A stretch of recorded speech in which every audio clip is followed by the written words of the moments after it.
નમસ્કાર મિત્રો, welcome to my YouTube channel psychology and education માં આપ સૌનું હાર્દિક સ્વાગત કરું છું. હું આપની સાથે દર્શન ઝરમરિયા. મારી YouTube channel psychology and education માં ઘણા બધા વિડીયો આપણે મનોવિજ્ઞાનને સંલગ્ન મૂકતા રહ્યા છીએ અને મૂકીશું. અને 11 અને 12નું જે કન્ટેન્ટ છે, તો પહેલાં આપણે ધોરણ 12 આર્ટ્સના જે કન્ટેન્ટ મનોવિજ્ઞાન વિશે સંદર્ભમાં છે એ વિડીયો મૂકીએ છીએ. એટલે બોર્ડ છે એટલા માટે, તેમજ વિદ્યાર્થીઓને બને ત્યાં સુધી મુખ્યત્વે મનોવિજ્ઞાનને સંલગ્ન વિવિધ સ્પર્ધાત્મક પરીક્ષાના લગતા પ્રશ્નો પણ પૂછાતા હોય છે. આપણે છેલ્લે વાત કરતા હતા કે ભાઈ ચોથા યુનિટમાં કે મનોવલણ અને પૂર્વગ્રહ. મનોવલણ અને પૂર્વગ્રહની જ્યારે વાત કરીએ તો એમાં આપણે એનો અર્થ, એનું સ્વરૂપ વિશેની અંતે જ અથવા તો છેલ્લે જે વાત કરી. હવે પછીનો જે ટોપિક છે એ મનોવલણ ઘડતર. મનોવલણ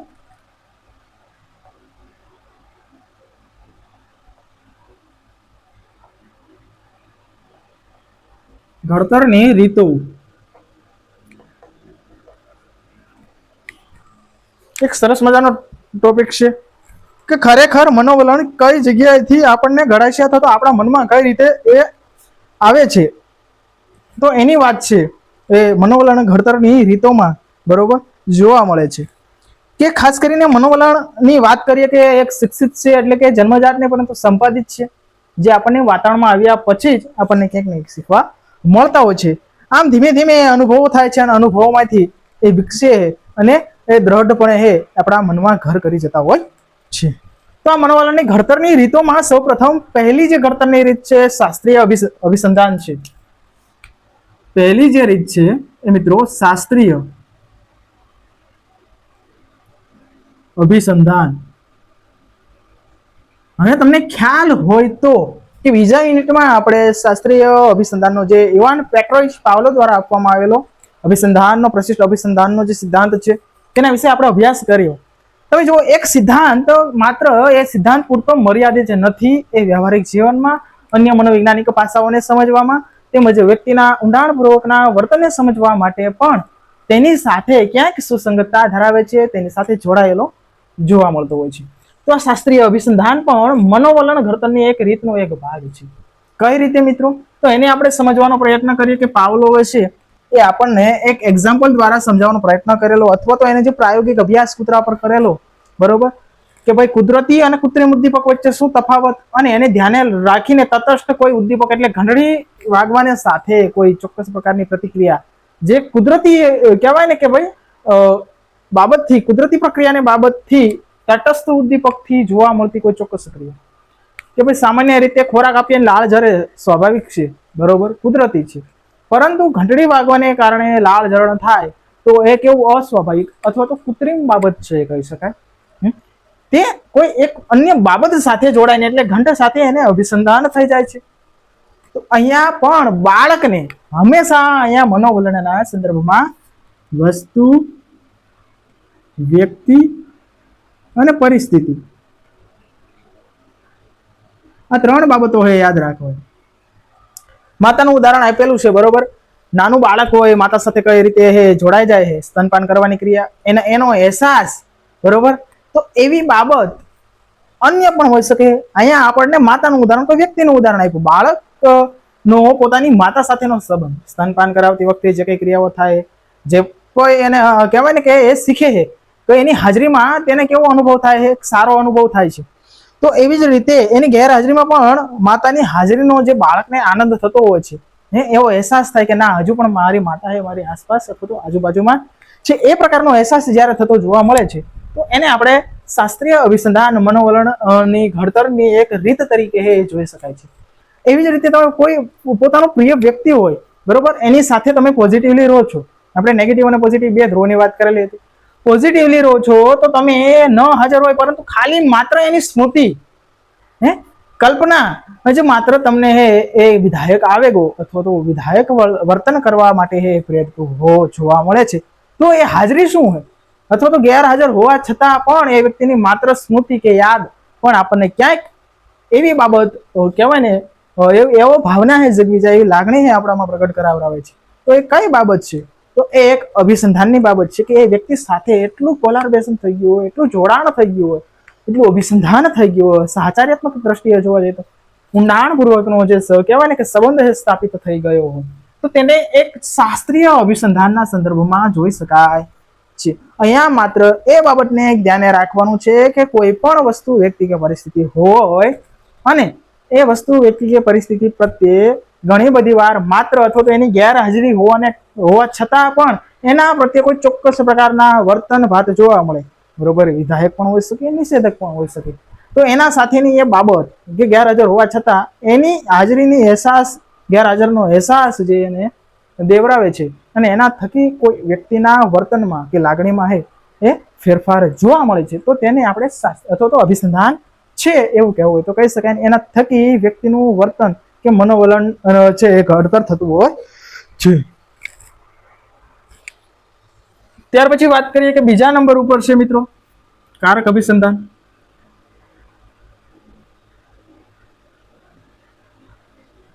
જે રીતે અહીંયા માત્ર શું હતું, કોઈ વ્યક્તિ, વસ્તુ કે પરિસ્થિતિ સાથે જોડા, તો અહીંયા કારક અભિસંધાન તો કોઈ અન્ય વ્યક્તિનું, જોજો, વસ્તુ, વ્યક્તિ અને પરિસ્થિતિ, બરોબર છે, બરોબર. પરંતુ અહીંયા શું કીધું છે, એક વ્યક્તિનું, એક વ્યક્તિ અન્ય વ્યક્તિઓનું વર્તન કોના પ્રત્યે, તો કે એક વ્યક્તિ પ્રત્યે, કોઈ એક વસ્તુ પ્રત્યે, કોઈ એક પરિસ્થિતિ પ્રત્યે. અહીંયા કારક અભિસંધાનના સંદર્ભમાં જોવા જઈએ તો કેવું હોય તો કહી શકાય કે ભાઈ એક ચોક્કસ પ્રકારના બે બાબતો અહીં દર્શાવવામાં આવેલી છે કે મારો દીકરો બહુ ડાયો છે, આવું મમ્મી કહે છે, અને એ બાબત છે એ વિધાયક વલણ સૂચવે છે અને વિધાયક વર્તન એનામાં જોવા મળશે. જ્યારે મારો દીકરો બહુ આળસુ છે, તો એ બાબત છે, એ વર્તન છે, નિષેધક વલણ ઉત્પન્ન કરે, નિષેધક વર્તન પણ છે એ પહેરશે અને એ પ્રમાણે નકારાત્મક વલણ છે વિકસાવવામાં મદદરૂપ કરતું હોય છે.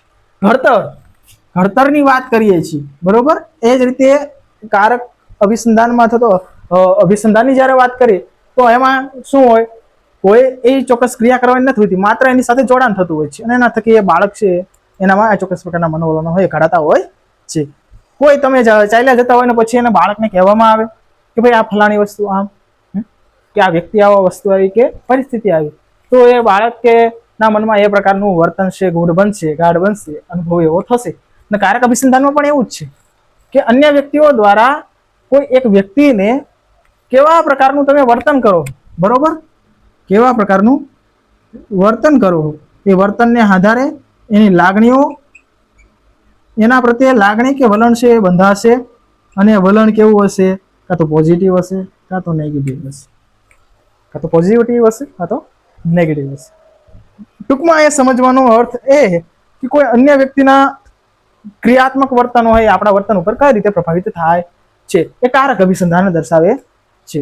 તમને માતા પિતા એ પોતાના બાળકને કઈ રીતે ટ્રીટ કરે છે, કઈ રીતે જોવે છે, કઈ રીતે સંભાળ રાખે છે, કઈ રીતે શિક્ષણ આપે છે, કઈ રીતે રોકે છે, કઈ રીતે ટોકે છે, કઈ રીતે સંસ્કાર આપે, બધી જ બાબતો હોય એ કારક અભિસંધાન અથવા તો મનોવલણને ક્યાંક ઘડવામાં એ મદદરૂપ થતા અથવા તો જોવા મળતા હોય છે. અને આજ બધી જ બાબતો હોય ક્યાંક સંસ્કૃતિના સંદર્ભમાં, સંસ્કારના સંદર્ભમાં પણ જોવા મળતી હોય છે. તો કારક અભિસંધાન એ દર્શાવે છે કે વ્યક્તિનું વર્તન અને વર્તનની સાથે એની લાગણી કે એના વલણો વિધાયક અથવા તો નકારાત્મક સ્વરૂપે છે એ જોવા મળતા હોય છે. ત્યાર પછી વાત કરીએ ત્રીજા નંબર ઉપર છે નિરીક્ષણાત્મક. ત્રીજા નંબર ઉપર મુદ્દો છે એ મિત્રો છે નિરીક્ષણાત્મક.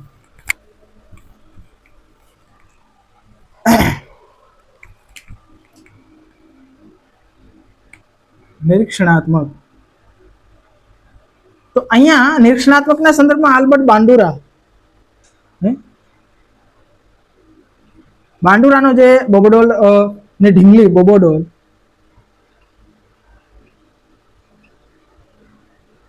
ઢીંગલી પર પ્રયોગ કરેલો છે તે નિરીક્ષણાત્મક એટલે કેવા પ્રકારનું શિક્ષણ, અથવા તો કેવા પ્રકારની શિક્ષણની પેટર્ન કહી શકાય. તો સમાજમાં એક વ્યક્તિ, એક બાળક અન્ય બાળકો સમક્ષ કેવું વર્તન, અથવા તો એક બાળક ઉપર એક અન્ય વ્યક્તિનું વર્તન કેવું છે એ લોકો અથવા તો અન્ય બાળકો છે એમાંથી જોઈને શીખે. સામાન્ય એક્ઝામ્પલ લઈએ, કોઈ ટીચર છે વર્ગખંડમાં વિદ્યાર્થીઓને કોઈ પ્રશ્નના જવાબના પ્રતિસાદ રૂપે વાહ બેટા સરસ છે, ખૂબ સારું, તો અન્ય બાળકો શીખશે કે ભાઈ ના, પ્રશ્નોના જવાબ અપાય, પ્રશ્નો પૂછાય, એમાંથી કાંઈક આપણને શીખવા મળે અને એમાંથી કાંઈક આપણને પ્રોત્સાહન મળે. પરંતુ એ જ જગ્યાએ શિક્ષક એને ઉતારી પાડવાનો પ્રયત્ન, ભાઈ આવો જવાબ ન આવે, ખોટો આવે, આ તે વગેરે, એ એક્ઝામ્પલ પણ આપણે પાઠ્યપુસ્તકમાં આપેલું જ છે. પરંતુ આપણે સરળ રીતે સમજવાનો પ્રયત્ન કરવાનો છે કે ભાઈ કોઈ પણ વ્યક્તિ હોય અને એ વ્યક્તિ કોઈ અન્ય વ્યક્તિને આપણે કહીએ છીએ ત્યારે અન્ય લોકો એને જોતા હોય છે, તો એ જોઈને પણ વ્યક્તિના વલણો એ વ્યક્તિ પ્રત્યે, વસ્તુ પ્રત્યે કે ઘટના પ્રત્યે બંધાઈ જતા હોય છે. તો આ નિરીક્ષણાત્મક શિક્ષણ થયું. ટૂંકમાં કોઈ અન્ય વ્યક્તિઓ કોઈ વર્તન જોઈને શીખે છે ને, તો એ એક ચોક્કસ પ્રકારની મનોવલણ ઘડતરની રીત છે કે હોય તો કહી શકાય છે. 4 નંબર ઉપર મુદ્દો એવો છે કે મિત્રો, ઉદાહરણ રૂપ, આદર્શ રૂપ અથવા તો નમૂના રૂપ. ઉદાહરણ, આદર્શ અથવા તો નમૂના રૂપ શિક્ષણ. આ શિક્ષણ છે અત્યારના જમાનામાં, વર્તમાન સમયમાં તમે જો એટલો ટ્રેન્ડ વ્યાપક બન્યો છે કે લોકો છે અન્ય વ્યક્તિની પેટર્ન, અન્ય વ્યક્તિની હેરસ્ટાઇલ, અન્ય વ્યક્તિના રહેણી કહેણી, કપડા, પહેરવેશ વગેરે બાબત તમે જુઓ ને કે એના જેવું બનવાનું. કે કોઈ સિંગર છે તો કોઈ એવા વ્યક્તિ એમ કે ભાઈ મારે પણ સિંગર બનવું, કોઈ શિક્ષક છે તો મારે પણ એવું કે ભાઈ હાલો મારે પણ શિક્ષક બનવું. ગોવિંદાનું ફિલ્મ પણ તમે જોજો, એક નમૂના રૂપ કે ભાઈ એવું બનવું, પણ છેલ્લે અંતે કાંઈક અલગ જ બનતા હોય છે. ચોક્કસ ધ્યેય હોતો નથી. પણ અહીંયા આદર્શની જ્યારે વાત કરવામાં આવી છે ત્યારે આપણે કહેવું હોય તો કહી શકાય કોઈ ગાંધીજી, સ્વામી વિવેકાનંદ છે, આ એક્ઝામ્પલ છે. જવાહરલાલ નહેરુ છે, સરદાર પટેલ છે, ભગતસિંહ છે, એવા રોલ મોડેલ પોતે વ્યક્તિમાં એવા પ્રકારના વ્યક્તિત્વ ગુણો વિકસાવવાનો પ્રયત્ન જ્યારે કરતો હોય છે, એ પ્રકારની બાબત, એ પ્રકારના શિક્ષણને આપણે ઉદાહરણ રૂપ, આદર્શ અથવા તો નમૂના રૂપનું શિક્ષણ છે કહી શકાય છે. કે અન્યની જેવું જ થવું અથવા તો એ પ્રકારના આદર્શો આપણામાં કેળવવા, એ પ્રકારના ગુણો કે લક્ષણો આપણામાં કેળવવા, એ બાબતને આપણે શું કહી શકાય છે મિત્રો? મનોવલણ ઘડતરની એક રીત કહી શકાય છે. આ સાથે જ કે મનોવલણ ઘડતરની આ તમામ 4 રીતો છે, એ ઘડતર થયાની સાથે જ આપણે એ ધ્યાન રાખવું જોઈએ, આ ઘડતર થાય છે તો ખરું, પણ આ ઘડતર ક્યાંયથી અને કેવી રીતે થાય છે, કઈ જગ્યાએથી થાય છે, એવા તો કેવા પરિબળો છે કે જેને અસર કરે છે. તો હવે પછી આપણે મનોવલણ ઘડતર પર અસર કરતા પરિબળોની છે એ આપણે સમજ મેળવવાના છીએ. બન્યા રહો.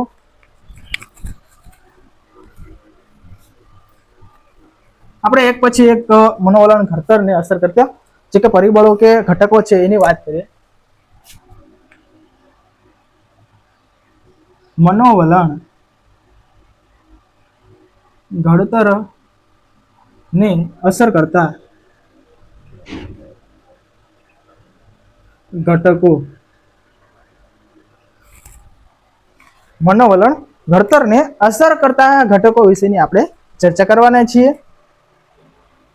તો એમાં મુખ્યત્વે ઘટકો કયા કયા છે? તો પાઠ્યપુસ્તકમાં આપણને આપેલું કુટુંબ, સામાજિકરણ, પ્રત્યક્ષ અનુભવ અને સંચાર કે સમૂહ માધ્યમ. પહેલી વાત કરીએ કુટુંબ, બીજું છે સામાજિકરણ, 2 માર્કનો પ્રશ્ન, ત્રીજું છે પ્રત્યક્ષ અનુભવ, અને 4 નંબર ઉપર સંચાર માધ્યમ.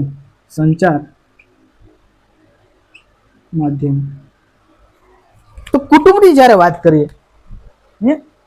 કે મનોવલણ ઘડતરને અસર કરવા માટે કુટુંબની શું અનિવાર્ય ભૂમિકા છે?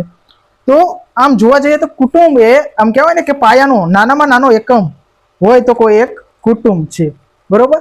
કુટુંબમાં તમે જોજો, કુટુંબમાં અહીંયા નાનામાં નાનો એકમ, બરોબર ને? નાનામાં નાનો એકમ, યસ.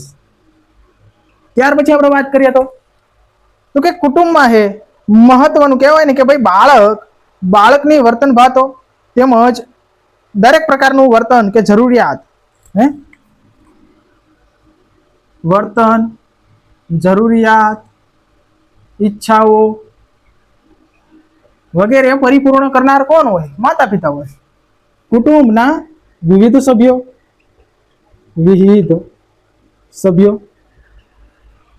આ સભ્યો છે એ બાળકને કંઈક સારું કરે તો પ્રોત્સાહન આપે, ખરાબ કરે તો ઠપકો આપે. તમે જોજો, અને સારું કરે એનો સ્વીકાર ભાવ પણ વધારે છે, અને ખરાબ કરે એને ઠપકો તો આપશે, અસ્વીકાર ભાવ પણ એનો વધુ, ધિક્કાર, ઘૃણા, તિરસ્કાર વગેરે બાબતો જોવા મળતો હોય છે. જ્યારે સારું કરે તો સંતોષકારક બાબત, તેમજ આપણે કહેવું હોય તો સહકાર, સ્વીકૃતિ, પ્રેમ અથવા તો સ્નેહ પ્રાપ્ત થાય. એવી જ રીતે ઘણી બધી વાર છે કુટુંબમાંથી મળતું જે કંઈ પ્રબલન છે હે પ્રબલનની અસર પણ છે બાળકના વિકાસ ઉપર, પ્રબલનની અસર, પ્રબલનની અસર પણ હે ઘણી બધી જોવા મળતી હોય, એટલે આપણે કહેવું હોય તો કુટુંબ એ ખૂબ જ અગત્યનું ઘટક તરીકે ઓળખી શકાય મનોવલણ ઘડતર માટે કે વિકસાવવા માટે. ત્યાર પછી વાત કરીએ સામાજિકરણ. સામાજિકરણ એટલે શું? સામાજિકરણ એટલે શું? એક ચોક્કસ આપણે એક વ્યાખ્યા કેવી હોય તો કે સમાજની અંદર લોકોના મનોવલણો, માન્યતાઓ, પૂર્વગ્રહો કે વગેરે બાબતોને હે આત્મસાત કરવાની ક્રિયા. શું આ વાત કરી છે કે મનોવલણ, માન્યતાઓ, પૂર્વગ્રહો ને આત્મસાત કરવાની કોઈ ક્રિયા, કોઈ ચોક્કસ પ્રકારની ક્રિયા, અને આપણે શું કહીશું? સામાજિકરણ. સામાજિકરણ છે એ એક સંસ્કૃતિનો ભાગ છે, સંસ્કૃતિનો ભાગ છે, બરોબર? સંસ્કૃતિનો એક ભાગ છે સામાજિકરણ, અને સામાજિકરણ ના થાય તો સંસ્કૃતિનો ત્યાં સુધી વિકાસ થતો જોવા મળતો હોતો નથી. હવે આ જે સામાજિકરણ માટે શાળા, ધર્મ, સંસ્કૃતિ, સાહિત્ય બધા જ સામાજિકરણને અસર કરનારા પરિબળો છે, બરોબર? કુટુંબ છે, ધર્મ, શાળા, અન્ય પરિબળો પણ સામાજિકરણને અસર કરતા પરિબળો કે ઘટકો તરીકે ઓળખાઈ શકાય છે. આમ જોવા જઈએ તો કે સામાજિકરણ છે એ દરેક સંસ્કૃતિ વાઇઝ અથવા તો સંસ્કૃતિ કે વિસ્તાર વાઇઝ પણ અલગ અલગ જોવા મળતું હોય. દેશ કે આ ભૌગોલિક પરિસ્થિતિ અનુસાર પણ સાંસ્કૃતિક અને સામાજિકરણની ભિન્નતાઓ જોવા મળતી હોય છે.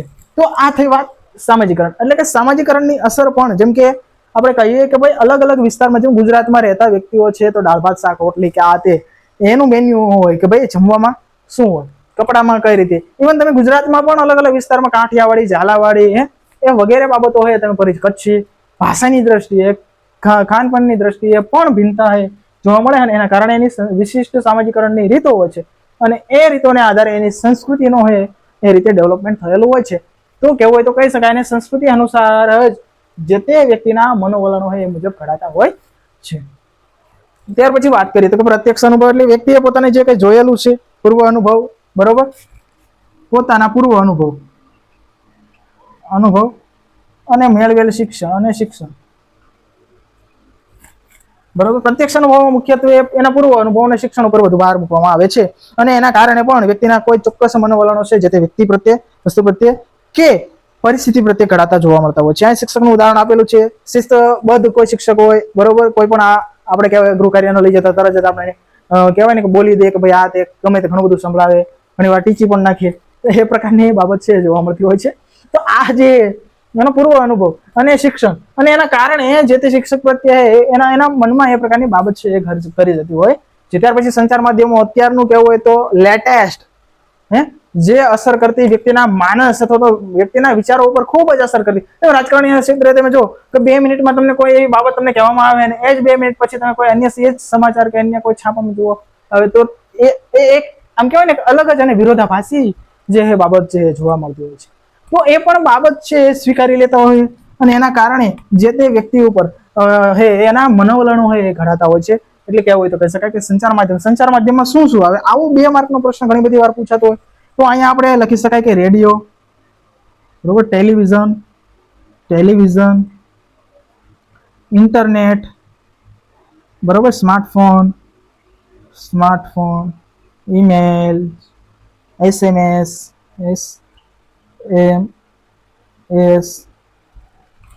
આ વગેરે બાબતો છે.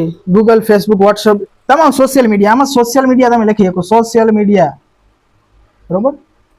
વગેરે જે બાબતનો સમાવેશ છે સંચાર માધ્યમમાં કરવામાં આવતો હોય છે, અને એના થકી જ આજની યુવા પેઢી એટલે આપણે જેન ઝીની પણ વાત કરી શકીએ. આ જેન ઝી છે આ કારણે કે સોશિયલ મીડિયાના કારણે ક્યાંક ને ક્યાંક પોતાના માનસિક, શારીરિક તેમજ સામાજિક કહેવાય ને પાસા ઉપર ખૂબ વ્યાપક પ્રમાણમાં એ કહેવાય ને નેગેટિવ અસર પણ જોવા મળી રહી છે. જેટલી પોઝિટિવ જોવા મળે એના કરતાં ઘણી ખરી નેગેટિવ જોવા મળતી હોય છે. સોશિયલ મીડિયા એક રીતે આમ સારું અને એક રીતે ન પણ સારું, એના ફાયદા પણ છે અને ગેરફાયદા પણ, તો મર્યાદાઓ પણ જોવા મળતી હોય છે. એવી જ રીતે આ વાત કરીએ તો ચારેય મુદ્દાઓની વાત કરીએ કે કુટુંબ, સામાજિકરણ, પ્રત્યક્ષ અનુભવ, સંચાર માધ્યમો, અને આ ચારેય મુદ્દાઓ હોય મનોવલણને ઘડતરને અસર કરનારા ઘટકો તરીકે આપણે જોઈ શકાય છે. તો આજનો જે મિત્રો સેશન કે લેક્ચર હતો, આપણે કહેવું હોય તો કહી શકાય કે તમને સરળતાથી એક સામાન્ય ઉદાહરણો સાથે સમજી ગયા હશો. તમને મુદ્દો આવડે અને મુદ્દાની અંદર કોઈ પણ એક્ઝામ્પલ તમે લખી શકો. 3 બાબત યાદ રાખવાની મિત્રો: વસ્તુ, વ્યક્તિ અને પરિસ્થિતિ. એના પ્રત્યે નેગેટિવ અથવા તો પોઝિટિવ લાગણી હોય તો પોઝિટિવ લાગણી હોય તો પોઝિટિવ વર્તન, બરોબર, પોઝિટિવ વલણ. નેગેટિવ લાગણી હશે તો નેગેટિવ વલણ કે વર્તન જોવા મળશે. આ બાબત આપણે એક પેટર્ન છે આપણા મનમાં ફિટ કરી દેવાની, જેથી કરીને તમે કોઈ પણ બાબત હોય, આમાંથી કોઈ પણ બાબત હોય તમે લખી શકો. એના સંદર્ભમાં વ્યક્તિગત હોય, સંચાર માધ્યમના સંદર્ભમાં હોય, સામાજિક હોય કે કુટુંબના સંદર્ભમાં તમે સરળતાથી લખી શકો છો.